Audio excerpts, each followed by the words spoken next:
Si te gustan las historias de crímenes reales, Charleston 5 Caper, Tie Knots, sabes que hemos hablado de casos que te pondrán la piel de gallina.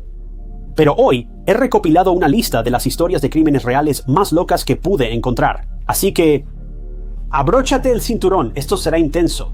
En 1996, Rachel Mellencamp, de 13 años, se quedó en casa sin ir a la escuela por nada más que un dolor de garganta. Se envolvió en cobijas, se acurrucó entre sus almohadas y luego desapareció. Nunca se volvió a ver ni rastro de ella. Las cobijas, las almohadas, incluso la propia Rachel, parecían haber sido tragadas por completo. Durante mucho tiempo, su desaparición siguió siendo un misterio escalofriante, pero entre sus pertenencias, los investigadores encontraron algo profundamente inquietante.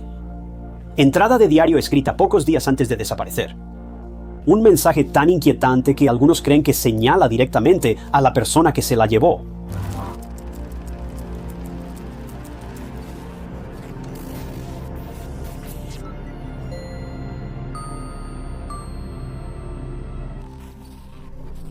Rachel Mellon nació en octubre de 1982. Ella vivía en Bolingbrook, Illinois, y asistía a la secundaria B.J. Ward. Aunque sobresalía en la escuela y estaba en la lista de honor, su vida familiar era mucho más difícil. Rachel sufrió abuso gran parte de su infancia. Sus padres, Jeff y Amy, se separaron cuando ella tenía menos de 3 años. En 1985, Amy ya tenía otra pareja, Vincent Mellett, quien decidió criar a Rachel como su hija, por lo que su apellido quedó como Mellett-Scaife. Poco después, Amy y Vincent tuvieron 2 hijos más, Jason, nacido en 1988, y Ashley en 1990. Aunque la familia aparentaba estar bien, lo que ocurría en privado era mucho peor de lo que sus conocidos imaginaban. Rachel estaba siendo criada en una verdadera casa de los horrores, siendo sometida a males indescriptibles a manos de sus propios padres, especialmente de su supuesto padrastro amable y cariñoso.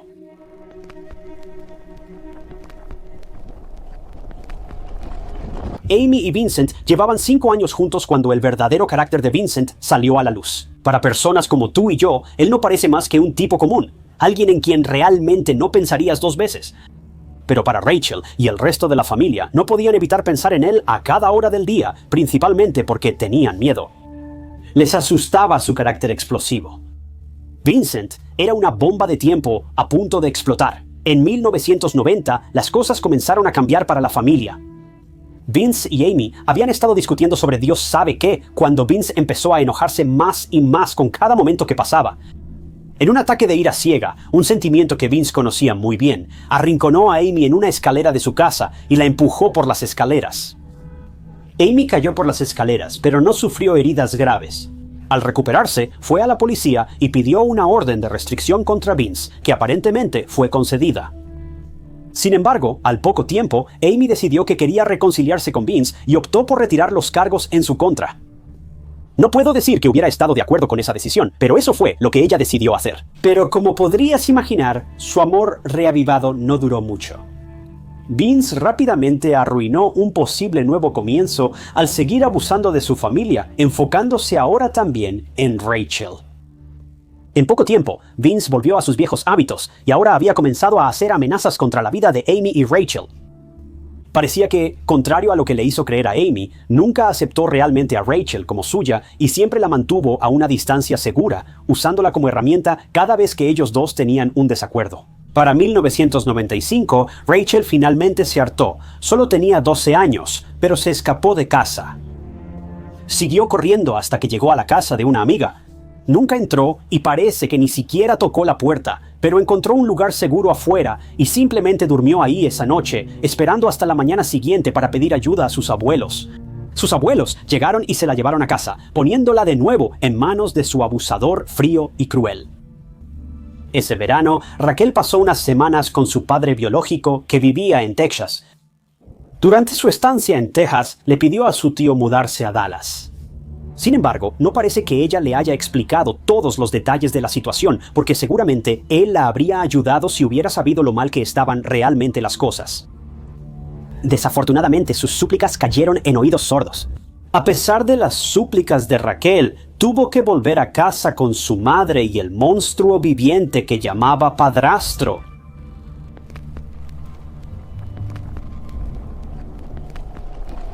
En otoño de 1995, Raquel inició su séptimo año en la secundaria B. Portia Ward.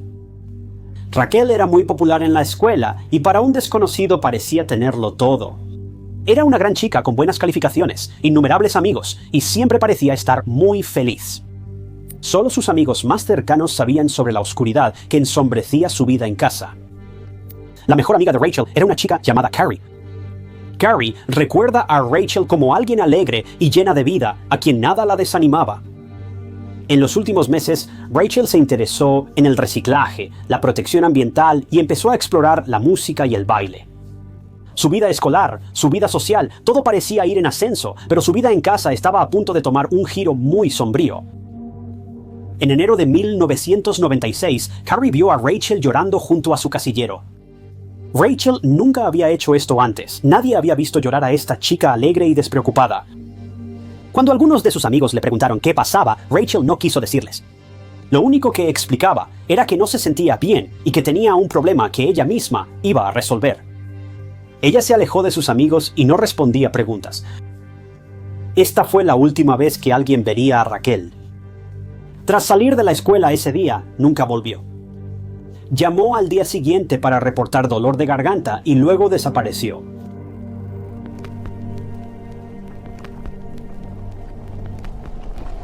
Era el 31 de enero de 1996. Rachel estaba en casa sin ir a la escuela con su padrastro Vince, quien estaba desempleado. Ese era un día de invierno particularmente frío, con temperaturas que llegaban a unos 20 grados bajo cero, ráfagas de viento fuertes y ventiscas de nieve. Rachel y su padrastro estaban prácticamente atrapados por la nieve, sin ningún otro lugar a donde ir. Alrededor de las 10:45 de esa mañana, Rachel llamó a su abuela para agradecerle por los regalos de Navidad que le había enviado recientemente. No puedo decirlo con certeza, pero parece que esta conversación fue con su abuela materna, la madre de su mamá. La razón por la que digo esto es porque, hacia el final de la llamada, su abuela, Lucy, notó que Rachel había empezado a quedarse muy callada. Lucy se dio cuenta de esto y preguntó, ¿él está ahí?, refiriéndose a Vince. Rachel simplemente dijo que sí y un momento después dijo que necesitaba irse. Según Vince, Rachel colgó el teléfono y los dos jugaron Nintendo por un rato. Después de aproximadamente una hora, Vince dice que Rachel decidió ir a su habitación a tomar una siesta. Ella vestía pantalones amarillos, pantuflas rojas y sudadera rosa. Se tapó con una cobija azul, se acostó y durmió. Se dice que esta fue la última vez que vieron a Rachel, pero su historia se vuelve aún más retorcida y perturbadora desde aquí.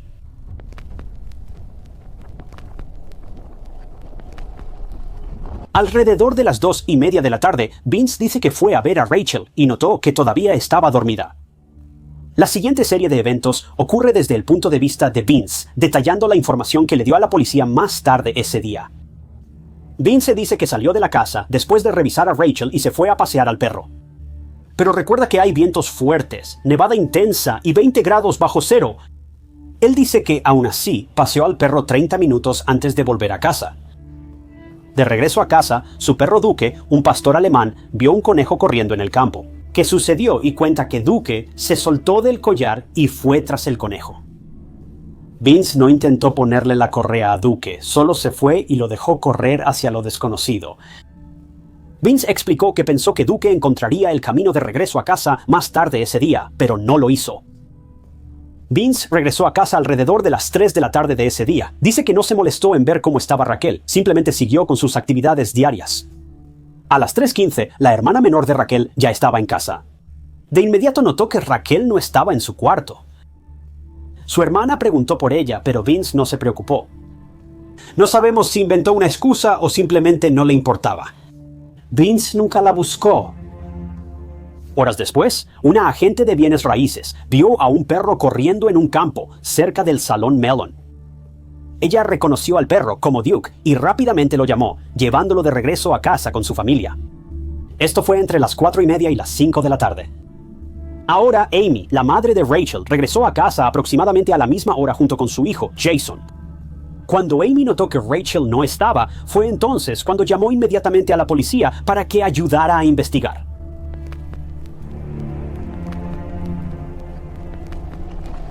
Cuando la policía llegó a la casa horas después, inició la investigación en la habitación de Rachel. no tardaron mucho en darse cuenta de que algo no estaba bien aquí.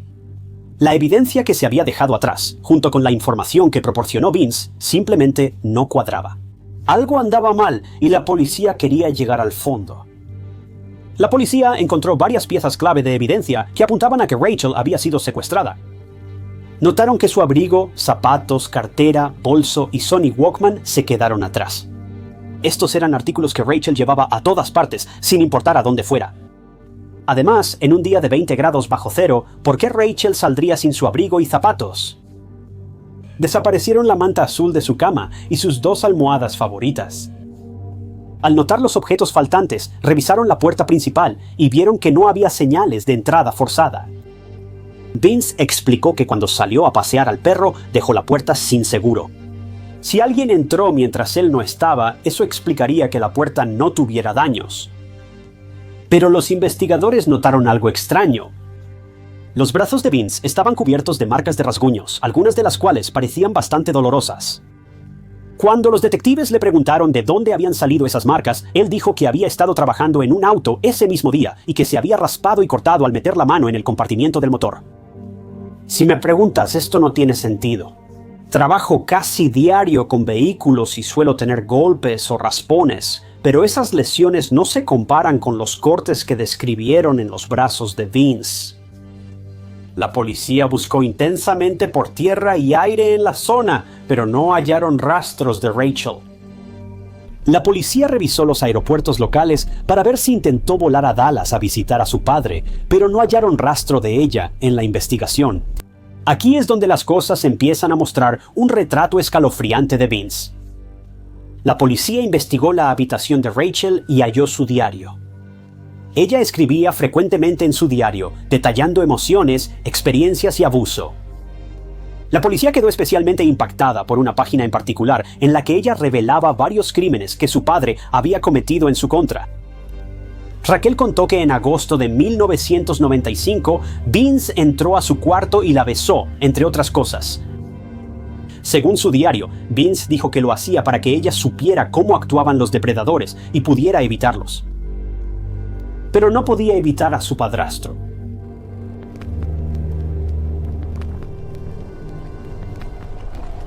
A las 6 de la tarde, Carrie, la mejor amiga de Rachel, supo que Rachel desapareció. Carrie reunió a sus amigos de la escuela, les contó lo ocurrido y todos salieron a buscarla. Pasaron más de una hora afuera en el frío intenso, buscando desesperadamente a su amiga perdida, pero no encontraron nada. Buscaron en calles y parques cercanos, pero simplemente había desaparecido. Carrie cuenta que todos los amigos se abrazaron y lloraron al darse cuenta de que su amiga se había ido, aunque esperaban que no fuera para siempre. Fue más o menos en ese mismo momento cuando Jeff Skimp, el padre biológico de Rachel, recibió la llamada que le decía que su hija estaba desaparecida. Jeff dejó su trabajo de inmediato y voló a Illinois para buscar a su hija. Aunque Jeff no estuvo presente durante gran parte de la infancia de Rachel, él era el padre que Rachel necesitaba desde siempre, no Vince. Para cuando llegó a la casa de Amy y Vince, ya no se podía hacer mucho. Fue al cuarto de Rachel y se acostó en su cama. Tomó su Walkman, se puso audífonos y presionó play. Rachel escuchaba su canción favorita, Mano en mi bolsillo. Ella dijo que le gustaba esa canción durante el verano que pasó con su padre meses antes. Jeff contó que en casa de Rachel enfrentó a Vince por lo sucedido. Jeff comenta que Vince solo respondió que Rachel debió ser secuestrada mientras paseaba al perro. Por supuesto, Vince parecía completamente despreocupado. Desde ese día, en 1996, Jeff ha mantenido el mismo número de teléfono, esperando que en algún momento Rachel intente contactarlo. Pero aún así, nunca lo ha hecho.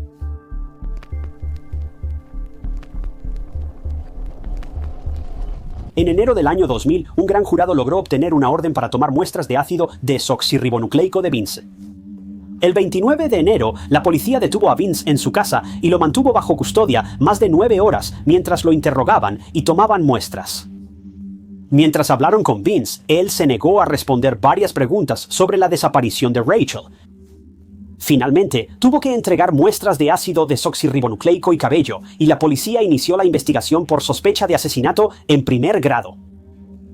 Esta investigación surgió después de que comenzaron a circular rumores que afirmaban que Rachel podría haber estado embarazada y que el bebé podría haber sido de Vince. Sin haber encontrado a Rachel, no hay pruebas que respalden esta teoría, pero las entradas en su diario son muy preocupantes. Y personalmente, esta es una teoría que yo podría apoyar fácilmente. A Vince también le hicieron una prueba de detector de mentiras y la reprobó. Amy también fue interrogada por la policía más tarde, pero no encontró ninguna razón para creer que Vince pudiera haber estado involucrado. Esto pudo haber sido porque estaba cegada por su amor hacia él, o pudo haber sido porque lo conocía mejor que nadie, y aunque tenía sus defectos, no era un asesino. Pero si me preguntas a mí, no lo creo ni por un segundo.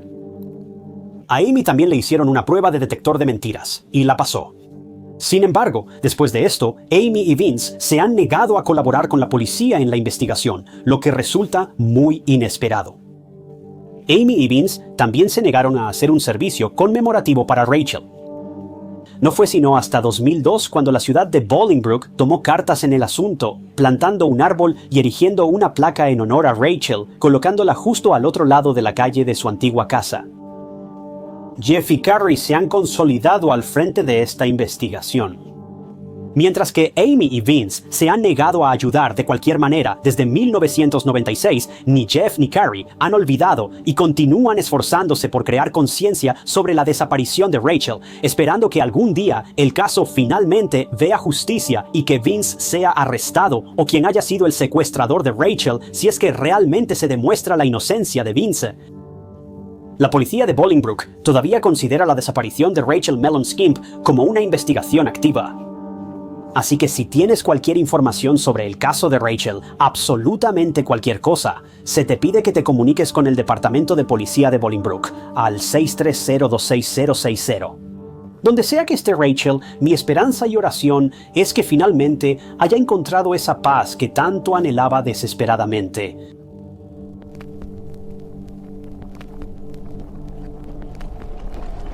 Hannah Cornelius tenía solo 21 años, una joven brillante de Sudáfrica que pensó que pasaría la noche en paz. En el auto con su amigo Cheslin, ambos reían recordando la noche pasada juntos.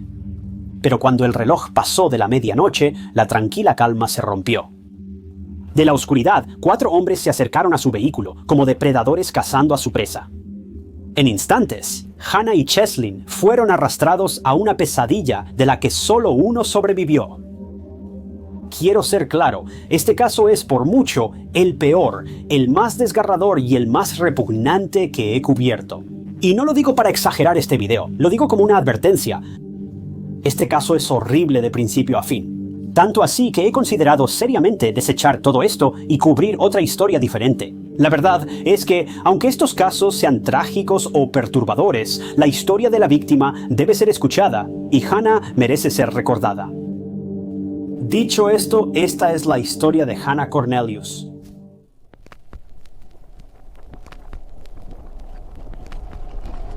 Hannah Cornelius nació en Western Cape y vivía en Stellenbosch, Sudáfrica. Hannah siempre fue una niña feliz desde pequeña. Ella era muy cercana a su familia, la mayoría de los cuales parece que vivían en Ciudad del Cabo, a unos 45 minutos de Stellenbosch. Hannah venía de una familia acomodada, pues su padre fue ex magistrado de Simonstown. Aunque su infancia parece haber sido buena, considerando todo, a veces tuvo una vida familiar algo difícil debido a su hermano menor, quien sufre de autismo severo. Mientras que muchas personas con autismo aún pueden llevar una vida relativamente normal, su hermano no tuvo tanta suerte, ya que requiere atención las 24 horas y recientemente fue enviado a una residencia asistida. Hannah tenía varios amigos que la admiraban y estaban ahí para ella siempre que más los necesitaba. Uno de estos amigos era Cheslin Marsh. Lo interesante de Cheslin es que realmente no sabemos qué tan cercanos eran él y Hannah. He visto varios reportes sobre ellos dos. Algunos dicen que tenían una relación, mientras que otros dicen que solo eran amigos. Un informe indica que ambos se conocieron la noche previa al crimen. Sin importar el estado de su relación, parece seguro asumir que estos dos tenían un vínculo muy fuerte entre ellos, y Cheslin se preocupaba mucho por Hannah. Como el destino lo quiso, Cheslin estaba con Hannah la noche en que las cosas salieron terriblemente mal para ella. Lo que se suponía que sería una noche relajante y divertida en la ciudad, terminó con lo que fácilmente podría describirse como el crimen más atroz y horrible en la historia de Stellenbosch.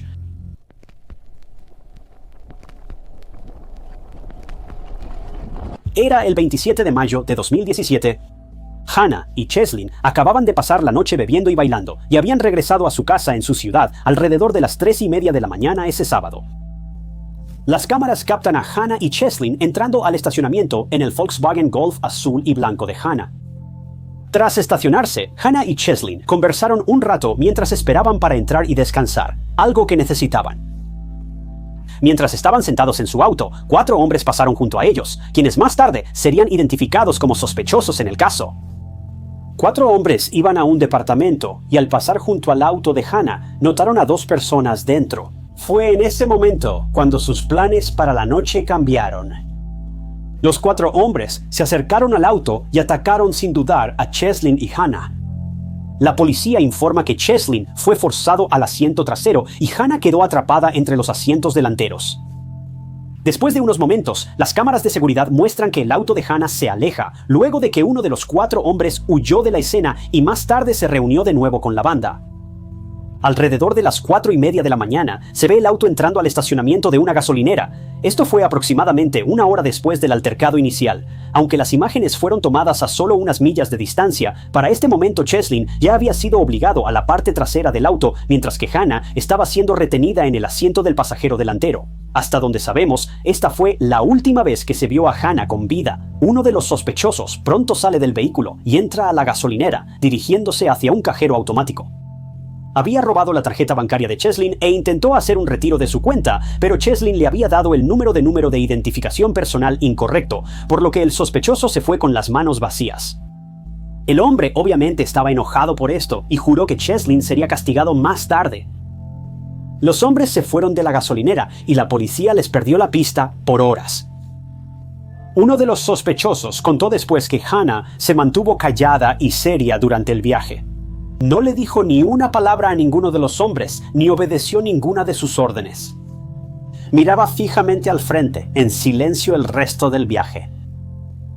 Entre 5:30 y 6 de la mañana, los hombres se detuvieron en un área apartada. Cheslin mencionó que aún estaba oscuro. Estuvo casi 2 horas en la parte trasera del auto hasta que los perpetradores abrieron la cajuela, lo sacaron y le ordenaron acostarse en el suelo con la cabeza sobre un ladrillo. No sabemos exactamente qué pasó después, pero Cheslin recuerda cerrar los ojos, rezar y pedir perdón por lo que hizo para llegar a esta situación. Vio a 2 hombres con ladrillos en las manos, pero no sabe qué hicieron con ellos, aunque cree que es fácil suponerlo.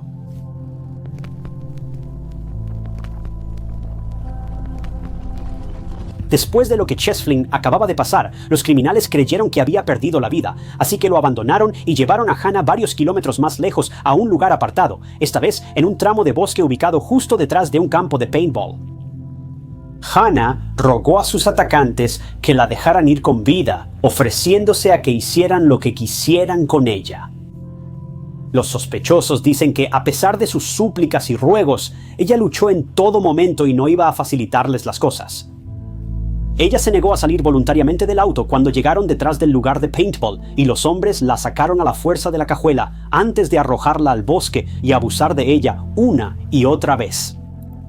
Voy a tratar de dejar esto claro sin ser demasiado gráfico, pero Hannah estuvo indefensa en manos de estos hombres pervertidos durante horas y horas. Después de que los hombres terminaron, la volvieron a meter en su auto y la llevaron varios kilómetros más lejos hasta una zona de campo aislado. Para este momento, el sol ya empezaba a salir, así que los hombres necesitaban actuar rápido. Si querían salirse con la suya, al menos sin ser atrapados en el auto robado de Hannah. Al llegar a la granja, sacaron a Hannah del auto e intentaron terminar su sufrimiento con un cuchillo. Pero no funcionó. Luego, los hombres la obligaron a acostarse en el suelo mientras ella suplicaba con cada aliento que simplemente la dejaran en paz. Entonces los hombres levantaron una roca de casi 36 kilos y la dejaron caer sobre Hannah. Con eso, el sufrimiento de Hannah terminó.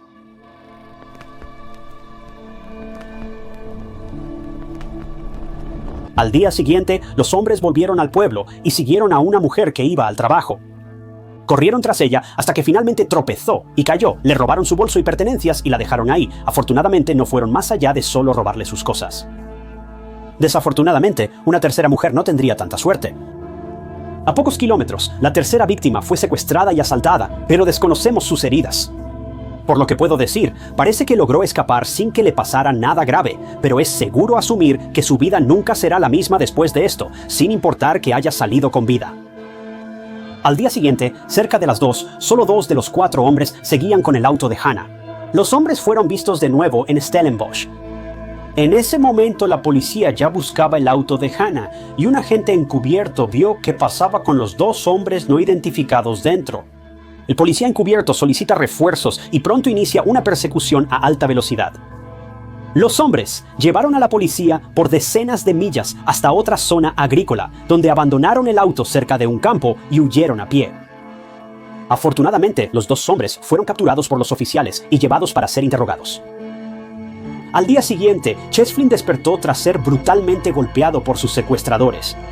De alguna manera, logró sobrevivir al horrible encuentro con estos hombres, pero sin duda salió de la escena del crimen con más que unas cuantas cicatrices y una historia increíble que contar. Al despertar, fue a unas casas cercanas a pedir ayuda. Cuando lo llevaron al hospital, los médicos revelaron que, según todos los indicios, no debería estar vivo. Quedó sordo de un oído, pero por lo que veo, no tuvo otros efectos duraderos y parece haberse recuperado por completo. Ahora, no puedo confirmar esto con total certeza, pero ciertamente parece estar bien en estos días. Cheslin fue a la policía y reportó lo sucedido. Afortunadamente, la policía ya había detenido a los 2 perpetradores y no pasó mucho tiempo antes de que los sospechosos empezaran a culparse entre sí, cada uno echándole la culpa al otro por los crímenes. La policía aún no sabía que Hannah había muerto, pero pronto descubrirían los detalles horribles de esa noche. Y lo que realmente hacían esos 4 hombres esa noche. Ahora, desafortunadamente, aquí es donde el caso se vuelve un poco confuso. He encontrado muchas fuentes con versiones distintas de la historia y la mayoría no coinciden. Solo puedo afirmar que los 4 hombres se culparon entre sí y todos declararon ser inocentes durante el juicio. De hecho, 2 de estos monstruos confesaron ciertos aspectos del crimen durante su interrogatorio, pero cuando llegó el momento del juicio, afirmaron que no estuvieron involucrados en absoluto. Afortunadamente, Cheslin logró recuperarse a tiempo para el juicio, así que pudo contarle al juez y al jurado todo lo que había vivido, aunque parece que estuvo a punto de sufrir un ataque de pánico durante la mayor parte de su testimonio. El problema es que no estuvo con Hannah en sus últimos momentos, así que no pudo ayudar mucho en ese aspecto. En realidad, la policía no parecía necesitar ayuda para inculpar a estos hombres. Su ácido desoxirribonucleico y huellas estaban en todo el auto de Hannah. Su ácido desoxirribonucleico estaba en toda la escena del crimen y 2 hombres fueron sorprendidos en el auto de Hannah. Este caso era tan claro y sencillo como podía ser. Además, los sospechosos atacaron a 2 víctimas más la mañana siguiente. No entiendo cómo alguno de estos 4 creyó que saldría impune de alguno de estos crímenes. Alguien había presenciado casi todos los aspectos del caso, obviamente excluyendo lo que sucedió en el bosque esa noche. Pero el ácido desoxirribonucleico que se encontró en la escena le dio a la policía una imagen muy clara.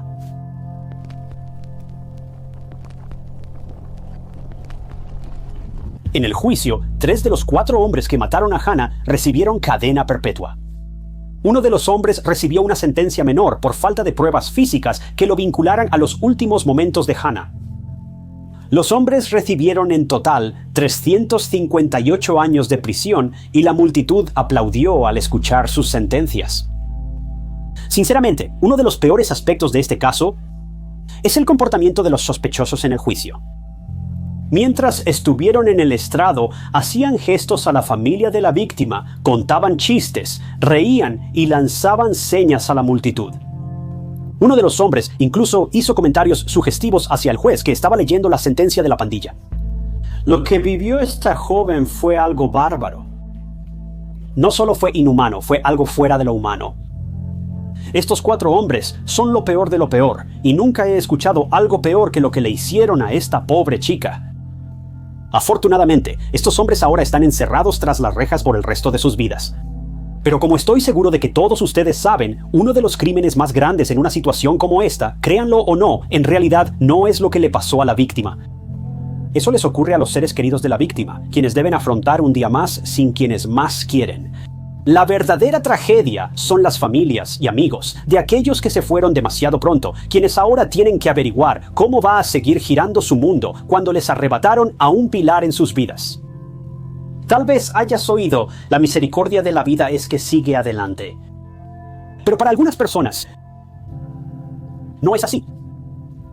Ana, la madre de Hannah, se perdió tras la muerte de su hija. Hannah estaba tan involucrada en la vida de sus padres que para Ana fue insoportable.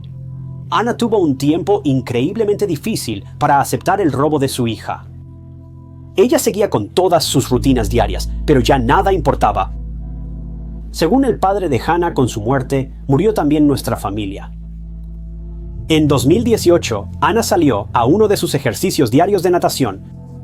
Ese día no hizo sus recorridos habituales. No hizo sus vueltas habituales en el océano. En cambio, se lanzó al agua, nadó hacia lo lejos y simplemente siguió nadando. El cuerpo apareció días después en la orilla. El dolor por la pérdida de su hija fue demasiado para soportar y Ana finalmente perdería su batalla contra la depresión. El padre de Hannah comentó después sobre la pérdida de su esposa e hija. Mi hijo y yo no éramos una familia. Los sobrevivientes viven en las ruinas de lo que fue. Como si fuera poco, a su padre pronto le diagnosticarían cáncer. Luchó una breve batalla antes de que su enfermedad lo venciera y él también perdió la vida. El hermano de Hannah ahora vive en una residencia asistida por su autismo severo. Y es muy probable que su hermano ni siquiera pueda comprender por lo que pasó su familia y por qué sus padres y su hermana ya no vienen a verlo. Esta es la verdadera tragedia en casos como este.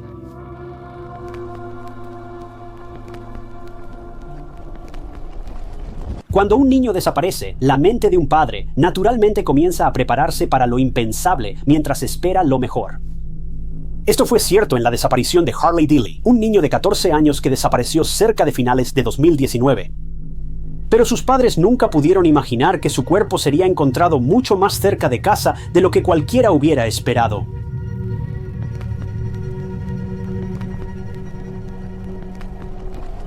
Port Clinton, Ohio, es una pequeña aldea que se encuentra en el suroeste del condado de Summit, Ohio. Es un pueblo pequeño con menos de 2,000 habitantes. Un total de alrededor de 380 familias viven aquí, y la zona es bastante promedio en cuanto a ingresos y servicios. Por supuesto, es un pequeño y tranquilo pueblo donde realmente no pasa nada fuera de lo común. Es ideal para vivir y formar familia, pues más del 25% de la población es menor de 18 años. Según Crime Grade y Area Vibes, el crimen prácticamente no existe en Port Clinton, con tasas de delitos violentos 70% menores que el promedio nacional. Y seré honesto contigo, nunca pensé mucho en Ohio, pero mientras investigaba este caso, casi me convencí de mudarme allá. Port Clinton parece una ciudad increíble. La ciudad también tiene defectos. Muchos sostienen que el Departamento de Policía de Port Clinton está tan mal equipado para enfrentar tragedias y crímenes que pudo ser responsable directo de la muerte de Harvey Dilley. Incluso el jefe de policía, al recordar el caso, dijo: ¿la regamos o no? No lo sé. No puedo darte esa respuesta. Mi mayor recomendación para cualquier departamento de policía que experimente un caso como este es que no tengan miedo de pedir ayuda. Fin de la cita. Harley Dilley era un chico adolescente promedio, al menos según los estándares de la mayoría de las personas. Su madre dijo que era un gran chico y no se metía en problemas. Era un ávido jugador con cuentas en Discord y Twitch, donde compartía partidas de Madden con amigos y consiguió más de 1,000 suscriptores en YouTube. Ahora, investigué un poco después de escuchar sobre este informe y encontré un foro de Web Sleuths que tiene información sobre el caso de Harley. Pero para ser claro, Web Sleuths también es un lugar lleno de rumores y especulaciones. No pude verificar la mayoría de estas afirmaciones porque las publicaciones referidas ya se eliminaron, así que tomen esto con cautela. Varios usuarios mencionaron que Harley publicaba en YouTube con frecuencia en 2018 y 2019.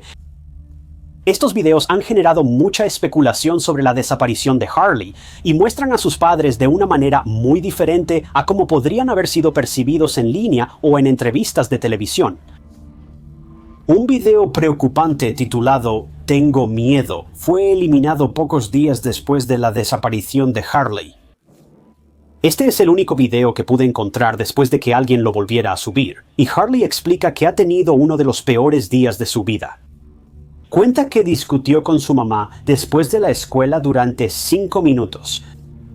Durante esa discusión, la mamá de Harley amenazó con llamar a la policía, una amenaza que, según se informa, ya había cumplido en el pasado, aunque no era un asunto que le correspondiera a la policía de ninguna manera. Por la información que he recopilado, esas llamadas no tenían otro propósito más que asustar a Harley para que hiciera lo que su mamá le pedía. Las cosas se tornaron oscuras cuando Harley siguió explicando el castigo de su mamá. En el video, Harley está en el patio trasero y su mamá lo castiga encerrándolo afuera de la casa.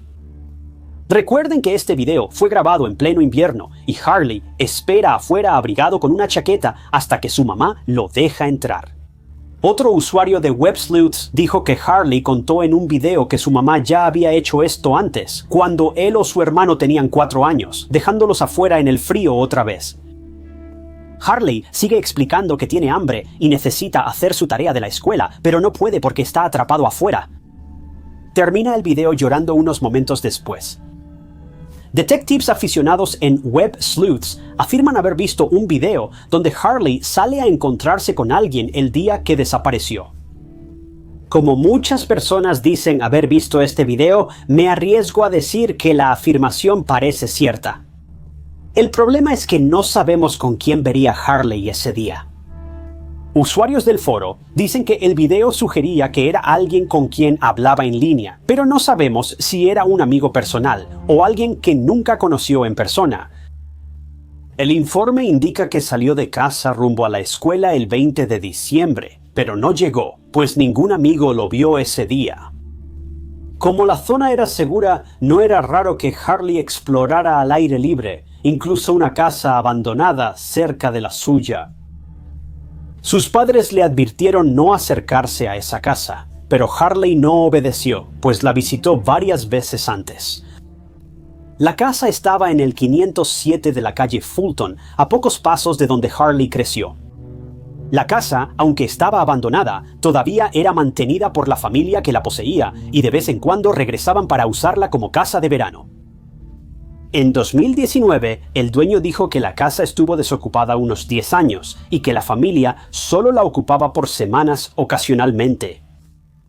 La casa, construida en 1850, pertenecía a la misma familia desde entonces. Había sido renovada varias veces y desde fuera lucía tan moderna como las demás casas de la cuadra. Era una casa de 2 pisos que se mantenía en condiciones razonables, considerando todo. La casa y su jardín eran un popular punto de reunión para adolescentes locales. Ahora, según algunos reportes que he visto en línea, hasta donde sabemos, nadie ha entrado a la casa desde que el dueño la abandonó, ya que todas las puertas y ventanas han estado cerradas desde la última vez que se usó. Cuando los padres de Harley reportaron su desaparición, la policía local inició la búsqueda en la zona, esperando hallarlo escondido. La policía inició la búsqueda en el Dealey Hole y sus alrededores, buscando pistas o evidencia sobre el paradero de Harley. Por todos los medios, nada parecía fuera de lo común. Todo de Harley estaba en su lugar, salvo lo que llevaba a la escuela normalmente. La policía también registró el área afuera de la calle Fulton, número 507, pero nunca encontraron pistas ni evidencia. La casa parecía no haber sido tocada por bastante tiempo, aunque había reportes de que Harley había estado pasando el rato cerca de la casa en el pasado. Aquí es donde las cosas se ponen interesantes y el caso se complica más. Los foros de WebSleuths se refieren continuamente a una persona conocida solo por su nombre de usuario, un apodo de Drip. Harley ya mencionó a esta persona en un video de YouTube antes. Harley estaba jugando Madden Mobile en una transmisión en vivo mientras usaba Discord al mismo tiempo. Durante la transmisión, publicó sobre Drip en Discord y dijo, cito, "Drip es el peor en esta comunidad. Vino a mi casa, me acosó". La situación se vuelve más interesante al saber que el día de su desaparición, Harley suplicó a sus padres no ir a la escuela y quedarse en casa. No estaba enfermo ni nada, y sus padres no parecen saber por qué estaba tan empeñado en quedarse en casa ese día, pero jugó todas sus cartas, esperando no ir a la escuela. Cuando no le permiten quedarse en casa, curiosamente salió a la escuela mucho más temprano ese día. Aquí es donde los detectives de Internet han empezado a volverse locos, afirmando que es posible que Harley haya salido temprano de la escuela para evitar a este individuo escurridizo llamado Drip. Si Drip realmente era un acosador, tal vez Harley estaba tratando de adelantarse y llegar temprano a la escuela para poder evitar a Drip. Pero seré honesto, esto me parece un poco exagerado y literalmente no hay ninguna evidencia que sugiera esto. Sin embargo, hay otro detalle interesante en este caso que hace que la situación de Harley sea aún más preocupante y, sin duda, mucho más aterradora. Sabemos que Harley sufría de trastorno obsesivo-compulsivo o trastorno del espectro autista, pero parece que su familia se inclinaba más por la idea de trastorno obsesivo-compulsivo. Como alguien diagnosticado con trastorno obsesivo-compulsivo, te aseguro que la decisión de Harley de salir temprano a la escuela ese día fue muy inusual. Su madre decía que Harley tenía hábitos muy rígidos. De hecho, se bañaba varias veces al día como parte de su ritual típico de trastorno obsesivo-compulsivo. Así que salir temprano para la escuela simplemente no tiene sentido aquí, a menos que algo estuviera realmente mal o que algo fuera realmente importante. Quizá esa era la reunión de la que se rumoraba.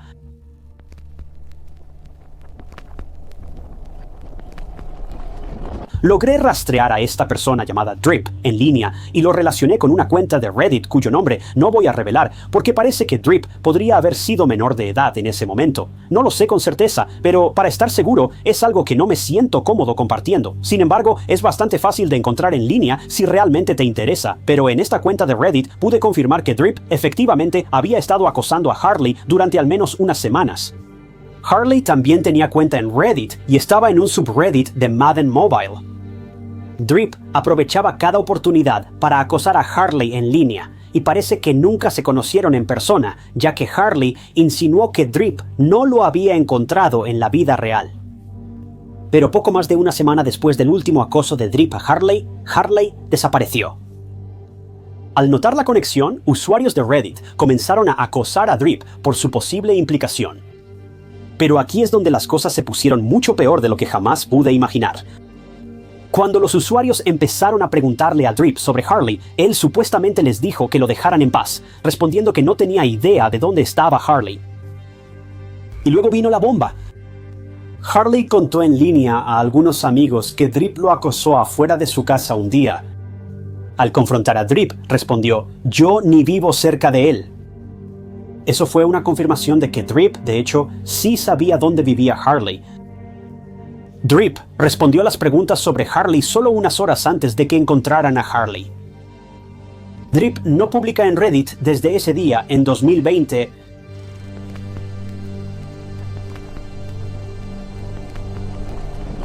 La policía realizaba una búsqueda rutinaria de Harley el 13 de enero de 2020. De nuevo, fueron a la casa abandonada junto a la de Harley, en el 507 de la calle Fulton. Esta vez, decidieron investigar más a fondo y entraron a la casa, esperando encontrar pistas adicionales en el interior. Desafortunadamente, descubrieron exactamente lo que temían. En el segundo piso, hallaron los lentes de Harley en el suelo. Cerca de ahí hallaron una chaqueta vino que era de Harley. Pero lo que descubrieron después sería el hallazgo más desgarrador en toda la historia de Port Clinton, Ohio. Mientras los investigadores continuaban registrando la casa, notaron un pequeño agujero en el panel de yeso de una de las habitaciones del piso de arriba. Al mirar en el agujero, vieron que llevaba una chimenea fuera de uso. Verás, la casa originalmente había sido construida con una chimenea, pero la chimenea y el conducto habían sido cerrados desde entonces, permaneciendo ocultos dentro de las paredes de la casa. El dueño dijo que el agujero solía tener una tapa de ventilación, pero no supo explicar por qué la quitaron. Cuando los oficiales miraron dentro del agujero, descubrieron los restos de Harley Dilley.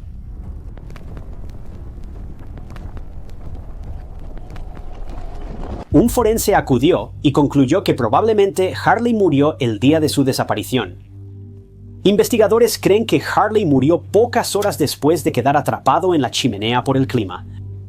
Pero esa es la gran pregunta aquí. ¿Cómo fue que Harley entró en el pozo de la chimenea si la chimenea había sido cerrada desde dentro de la casa?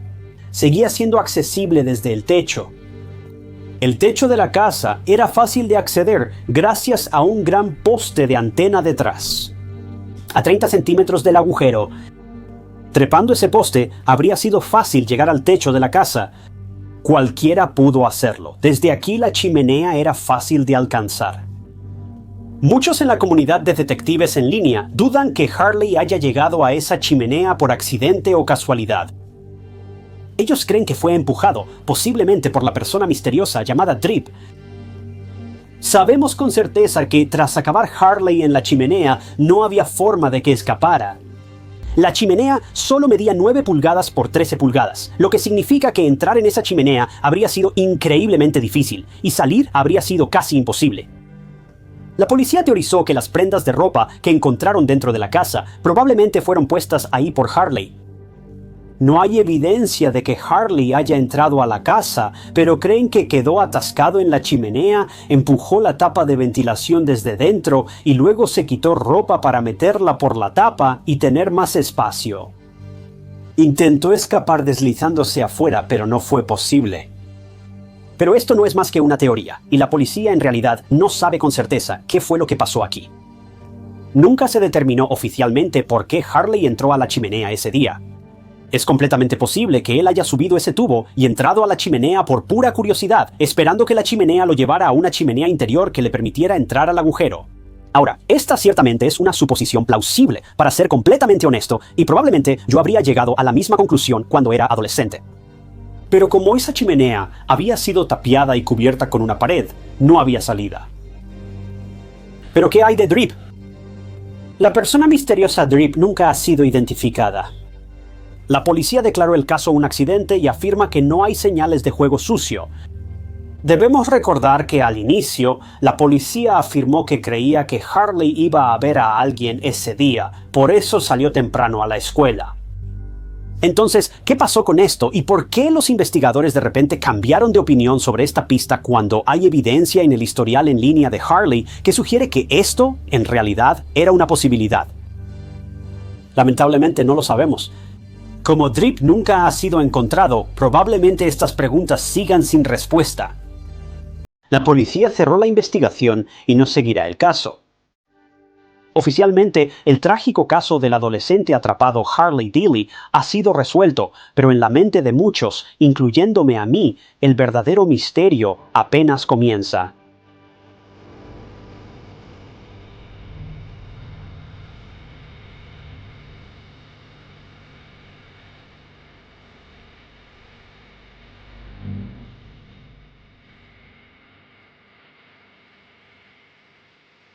Gracias por ver.